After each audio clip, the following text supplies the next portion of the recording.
Yeah, beautiful. Dr. Hook there and the Medicine Show, of course, and the cover of the Rolling Stone, part 3 of this wonderful show of ours. And welcome back, Mr. Derek Shelmerdine. We're doing What Happened on This Day over the years. And Derek, we've just had Dr. Hook. How do they figure in all of this?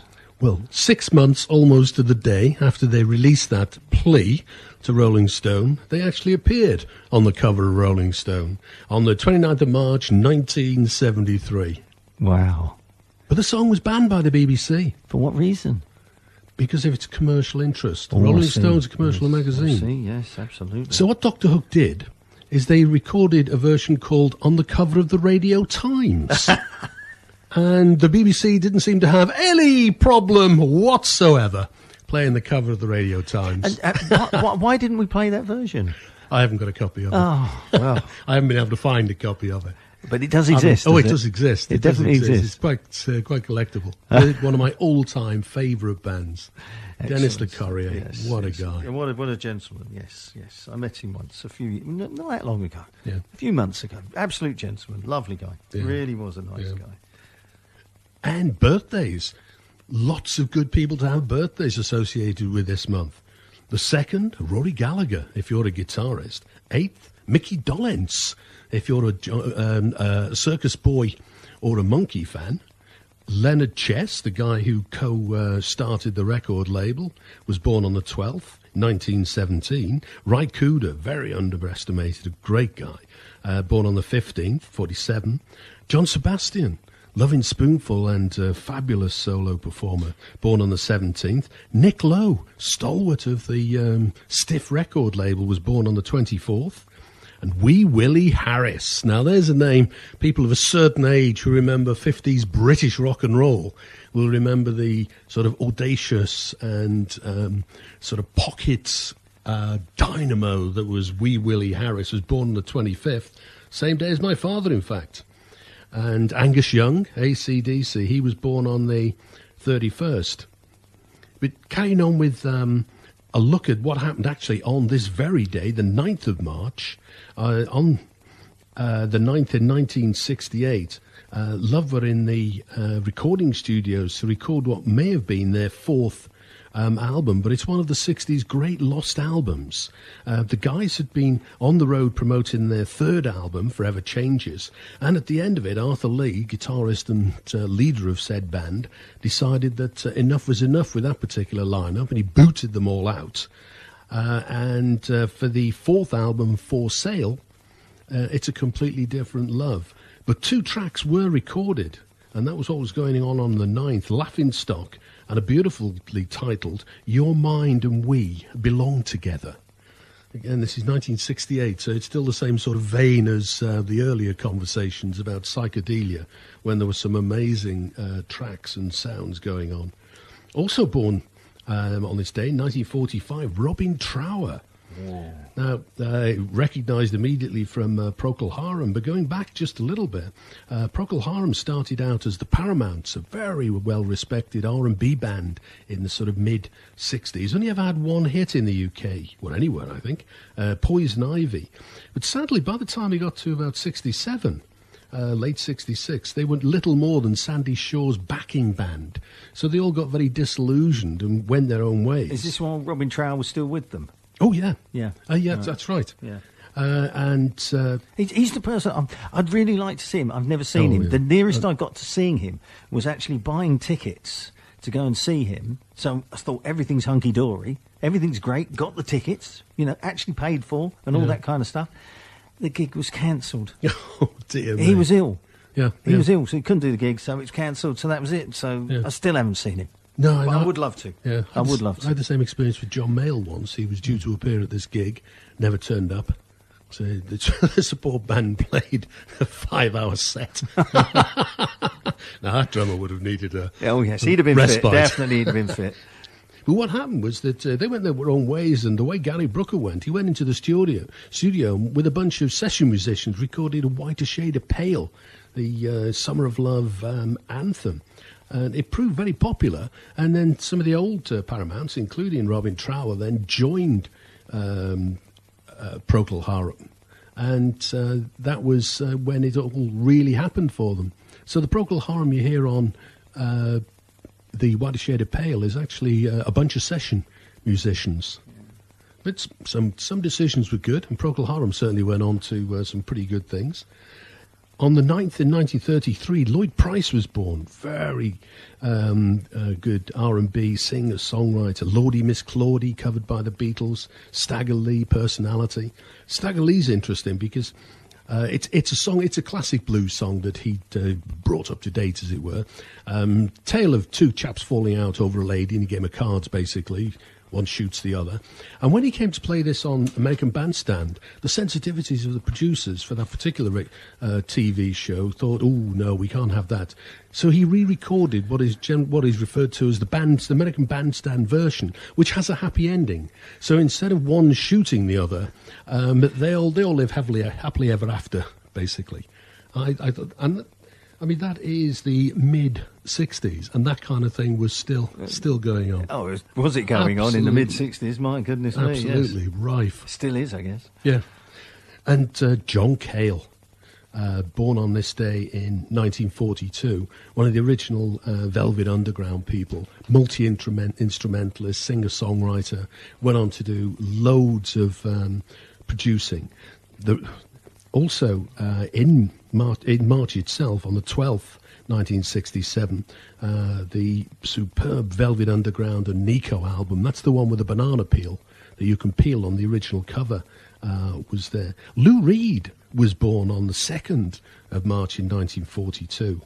I thought, you just have to hear from that album, All Tomorrow's Parties.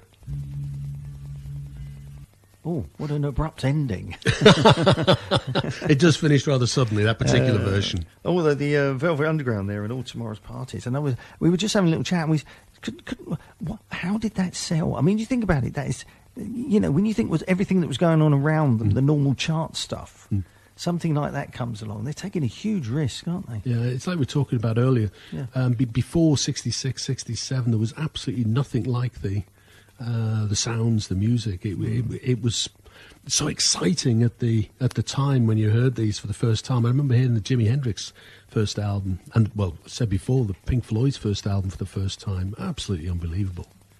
On a slightly different take, back in 1964 on the 10th, Simon and Garfunkel were in the studio recording Sounds of Silence for their first album, Wednesday Morning 3 a.m. This was an acoustic version. And it pretty much sank without trace. So they actually split up, but it started to get airplay. So Tom Wilson, the producer, he overdubbed an electric version for a single. And he put the single out in the UK and in America. And what's really interesting is if you ever see copies of the labels, in America, the single says Sounds of Silence. And in the UK, it's Sound of Silence. So quite interesting to ponder on whether that was one of life's accidents or not. Did they run out of ink? What happened? I'm not sure. I think it could be just one of these accidents. One of these silly quirks, isn't it? Or you don't think it was a deliberate thing, do you? No, I don't think it was, actually. I think it was probably just some mistake. The first Jethro Tull single is a very collectible version by a band called Jethro Tull. That's worth hunting down if you can.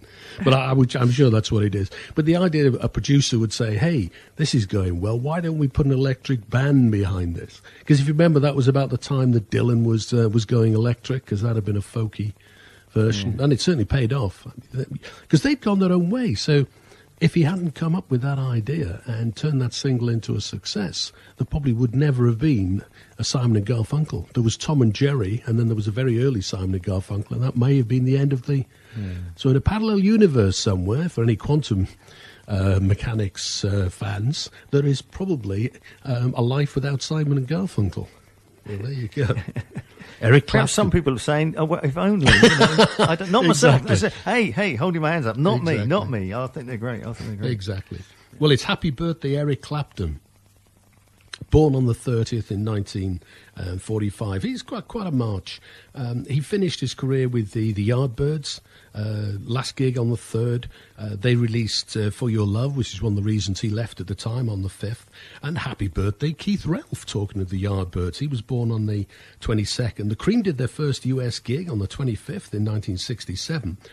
at one of these American package shows called Murray the K's Live in Person, Music in the Fifth Dimension, where there are about 10 bands on, and they all did somewhere between 1 and 3 songs. They had 10 to 15-minute sets, and there were reputedly 7 performances each day. Apparently it was quite good.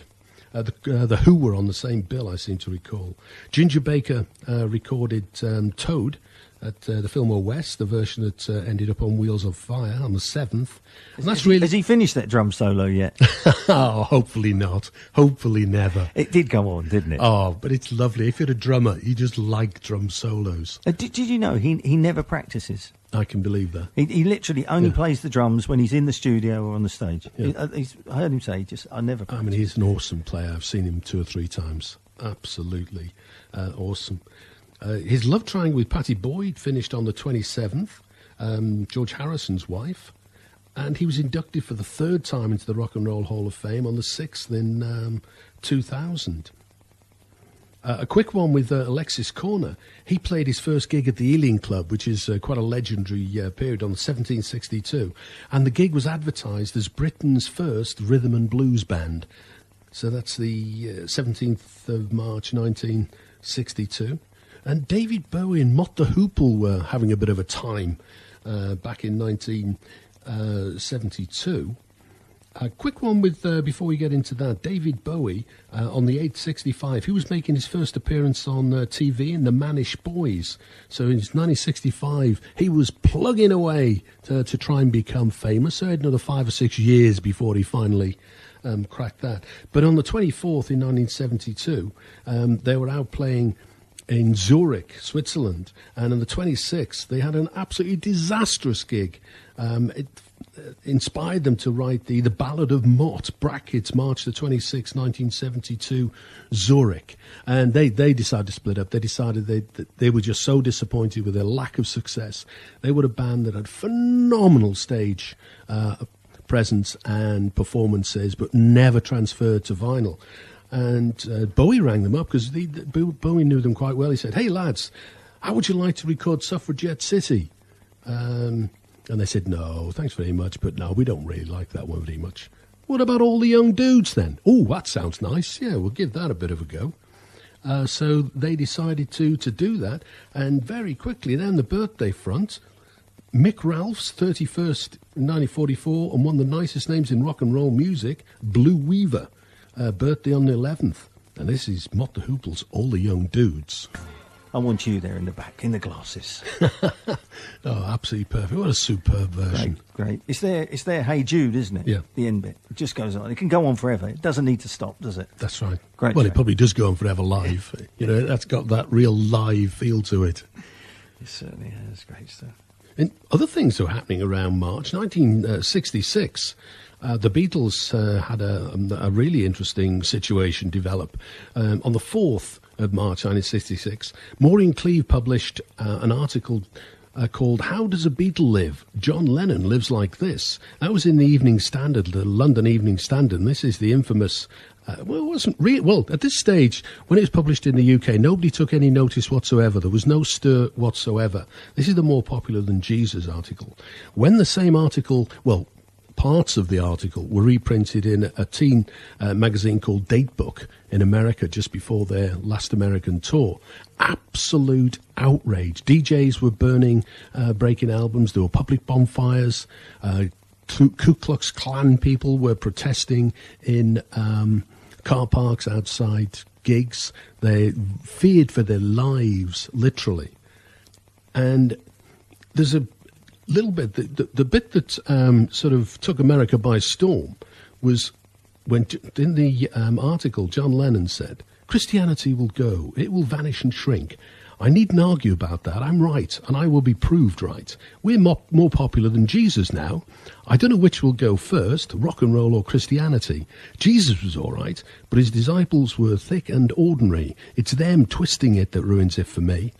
And those words virtually finished the Beatles' career in America. Their manager popped over a week before their tour to try and pacify them. They did a press conference when they arrived. nothing saved them from the wrath of the Bible Belt Midwest. But interestingly, no effect here whatsoever. So, on both sides of the pond, we obviously have different views as to how we take things. But other things were really going as well. It was the last time that John Lennon and Paul McCartney ever played together, the 31st, 1974, with Stevie Wonder, Harry Nilsson, Jesse Ed Davis and Bobby Keys. The whole jam was captured on a bootleg called A Toot and a Snore in 74. The Rolling Stones became tax exiles. They began a brief Goodbye to Britain tour, opened in Newcastle before moving off to France, because people are crying out today about the budget yesterday. Well, back on the 4th of March 1971, the income tax rates were 90%. So that really was, do I really want to work? It's all going to the tax man. They also, on the 11th, went into the recording studios at IBC and recorded some Bo Diddley, Jimmy Reed and Willie Dixon songs. Mods and Rockers clashed for the first time, the 28th in 64. Pirate Radio arrived in England and Wales and Scotland on the 29th, 64, with Radio Caroline. Played the Stones' Not Fade Away as its opener, which I always thought was a very fine choice for a radio station. And the Fillmore East opened with Big Brother, Tim Buckley and Albert King. But one of the other things that was going on was Pete Seeger, folk singer, was being hounded as a communist. This was the McCarthy communist witch hunts that were going on in the early 60s, the 50s. And this is on the 26th in 1957. He was indicted for contempt of Congress because he claimed his First Amendment right not to say how he would vote, what his beliefs were. And he actually got 10 one-year prison sentences, which were quashed on appeal. But I thought it'd be interesting to hear the kind of song that Pete Seeger was singing at the time, and giving myself some problems. This was written back in 1915. It's called Solidarity Forever. And I must admit, this is a complete new one to me as well. So I've no idea what's coming up. This had better be good. No swearing on it. Oh, no.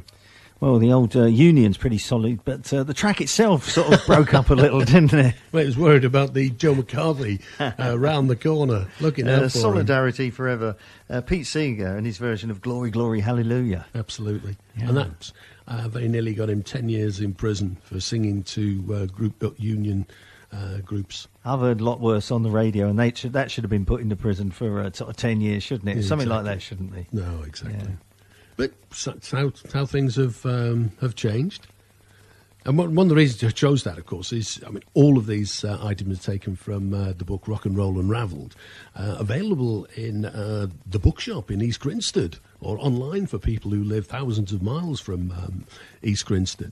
And I think it's really great to have a look at how outside influences like that were affecting the music of the times.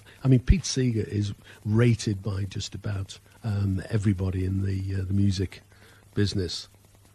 But other things that were going on, Mose Allison in 1957 on the 7th of March recorded a track called Blues for his album Backcountry Suite, and that's the song that The Who made famous as Poor Man Blues on their Live at Leeds album. But the Who story I really love is from 1966, 14th of March. They released Substitute. It was released with 2 B-sides, Circles and Instant Party.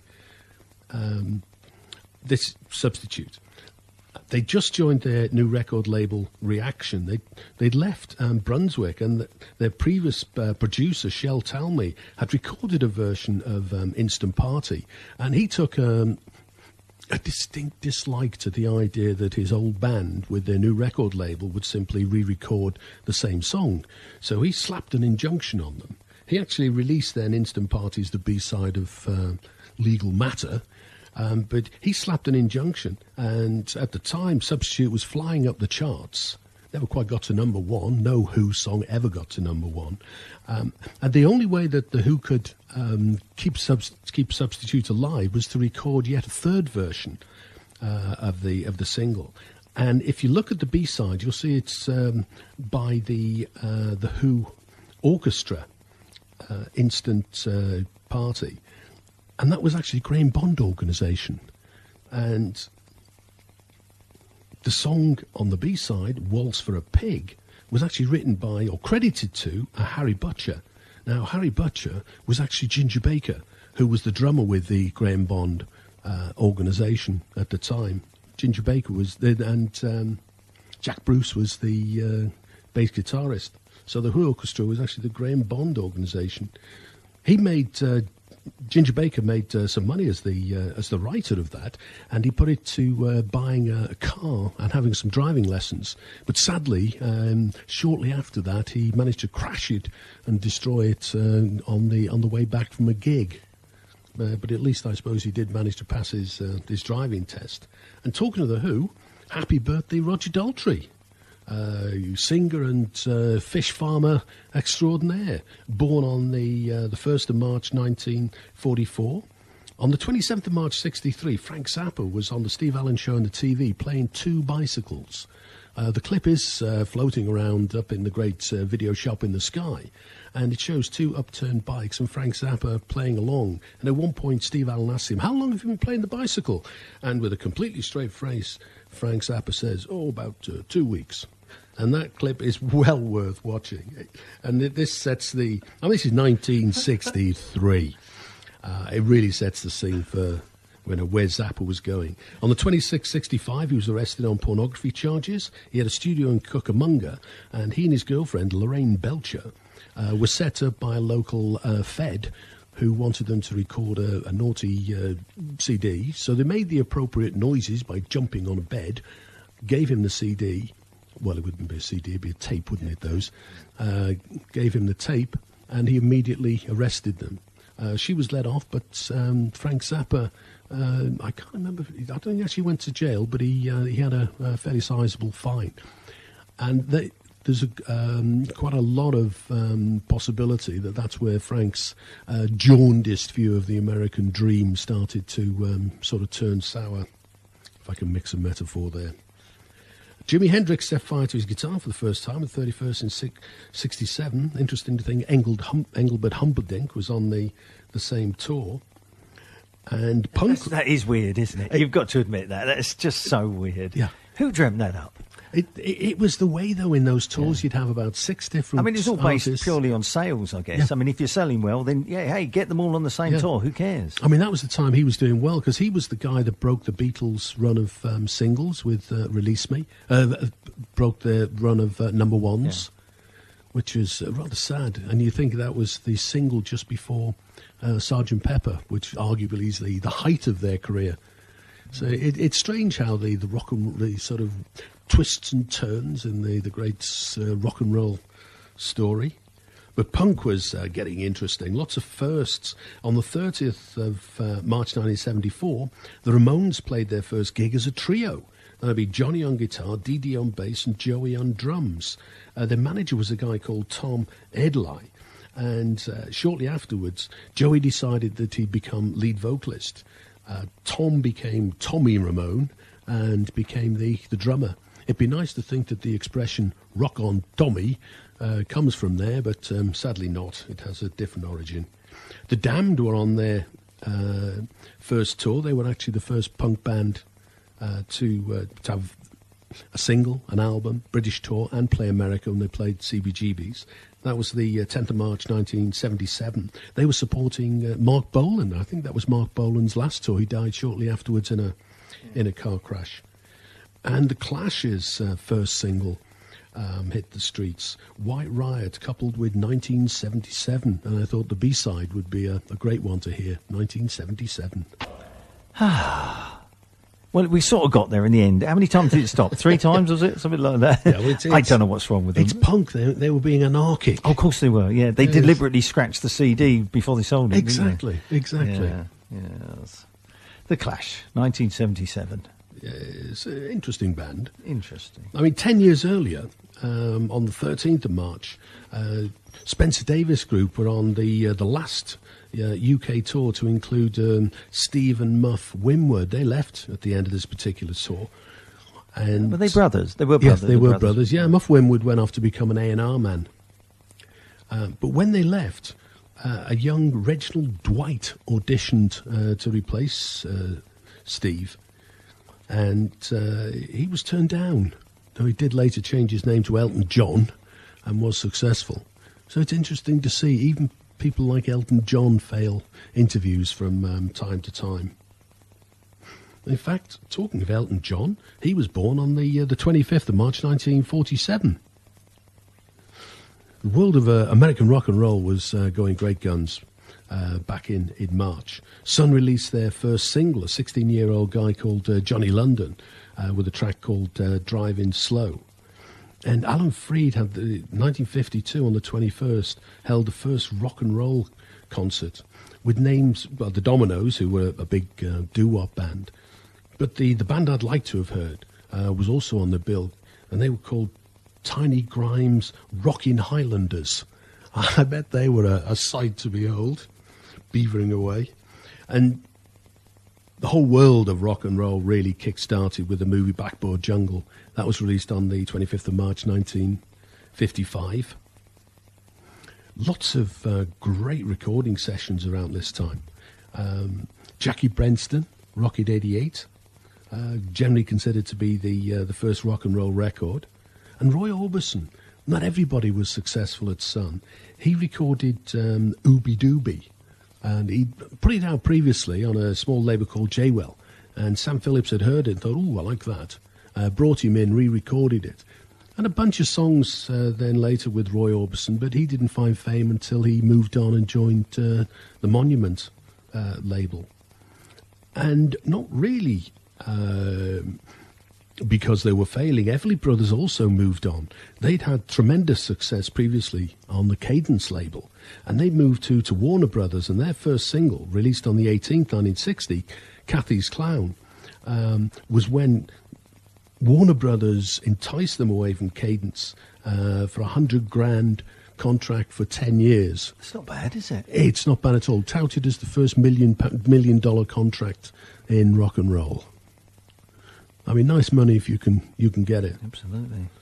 I mean, sadly for Warner Brothers, of course, that was 1960, and the British invasion meant that the Everly Brothers' career didn't really quite generate all of the income that Warner Brothers were probably hoping for. But Jerry Lee Lewis was having an interesting time in March.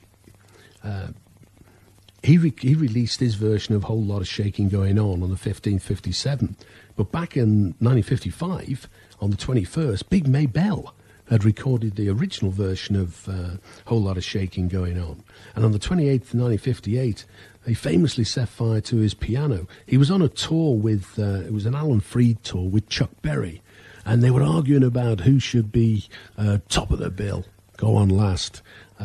Chuck Berry had been around longer, but Jerry Lee Lewis had a couple of really big hit singles at that particular time. Alan Freed decided that Chuck should go on. So Jerry Lee went on, set fire to his piano, and as he was walking off the stage in the wings past Chuck Berry, said words to the effect of, "Follow that." He also, interesting enough, I mean, his career nosedived on the rock and roll front after he came to the UK and discovered his wife was only 13 years old. But he reinvented himself as a major country star after that. And by the time we get to the 5th of March 1968, he's actually treading the boards, playing the bard. He was Iago in an adaptation of Othello. It was called Catch My Soul. It was a sort of soul R&B version of the play. And he got great reviews in it. And on the birthday front, Moon Mullican, one of Jerry Lee Lewis's big influences, one of the very first guys credited with playing piano boogie-woogie style. He was born on the 29th of March in 1909. But I thought the track to listen to for Jerry Lee Lewis, not one of his usual rock and roll ones, but from an album called Last Man Standing, 2006, where he does a bunch of duets. This is one called Before the Night's Over that actually features B.B. King, and you can hear the blues B.B. King across the background. We made it. And only one track to go. Let's hope that one goes all the way through. That'd be really good if it does. Well, it would as well. But that is a superb album. If ever you get a chance to check it out, I mean, some of the other duets he did. I remember Rod Stewart was one of them. I think Eric Clapton was one of them. So it's a really good album. And staying with the sort of rock and roll era, Elvis released his first album on the 23rd in 1956. But what I say more interesting, but by the end of the decade, he was moving out of the world of rock and roll. He was inducted into the army. So if anybody recognises the number 533-10761, you are definitely an Elvis fan, because that was the number he was given on the 24th of March 1958. And then he spent a couple of years in the army. And on the 3rd of March, he set foot in Britain officially for the only time, when he touched down in Scotland on his way back to America. And on the 20th in 1960, he had his first recording session since leaving the army. And within 3 days, Stuck on You was released as his new single. And shortly after that, do you think he lost some of his edge going into the army and then coming back out again? I don't think so. I mean, if you actually, in the cold light of dawn, if you look at, the 50s rock and roll, you look at Elvis, Little Richard and Jerry Lee Lewis, Elvis was never the wild man that Little Richard and Jerry Lee Lewis were. Yeah. In terms of, pure 50s rock and roll, Elvis, like the Beatles, I think the only people you could put in that league would be the Beatles and Elvis. They're timeless. They were unique to their time. I think what happened with Elvis is that he gave his last live performance on the 25th of March '61. And then Colonel Parker, his manager, decided that what we're going to do now is, he'd already made 3 or 4 films, but then he went into the 60s. He was making 2 or 3 films a year till 1969. I think he made 31 films all told. But the only records that were released were the soundtracks. Sometimes there'd be songs that weren't actually in the movie, but they were added onto the soundtrack albums. And what you look at is, like, all of the 50s people all fell by the wayside. Elvis ran a parallel course to what is arguably the most innovative time in rock and roll, when everything we were talking about earlier was happening for the first time. He was, gently going along in a very middle of the road way. His movies mostly made quite a lot of money. He was still very successful. And then at the end of the decade, he decided to get back into live performance. He did the famous TV special. And then he reinvented himself a third time as a cabaret artist.